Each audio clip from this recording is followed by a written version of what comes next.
How to deposit Bitcoin on Cash App 2025. In this video, what we're going to be doing is we're going to be quickly talking about Cash App and how you can deposit Bitcoin on it. So if you want to use Cash App for yourself and work with Bitcoin for yourself, what you're going to do is check the link down in the description below to get yourself started off with Cash App right away. Now, once you're in Cash App and you want to work with Bitcoin, what you're going to do is you're going to go over to the Discover section.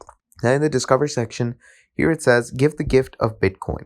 So that is what you're going to choose. And now you're going to enter an amount to send.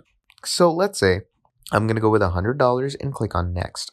Now, once you do that, this is $100 worth of Bitcoin that you can send to any person that you want to. Okay.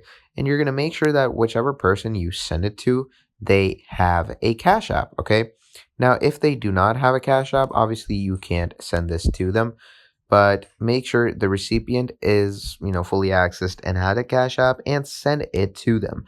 So basically that is how you're going to, send a Cash App. Now, if you want to deposit it, go to this, add the amount you want to deposit and add your very own cash tag to this and pay it to yourself.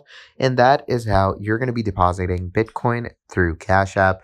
Now, if you enjoyed this video, drop down a like, subscribe to the channel. And if you want to use Cash App for yourself, do make sure to check the link down in the description below to get yourself started off right away. Thank you for watching all the way till the end, and I'll be seeing all of you in the next video. Have a great day. Goodbye.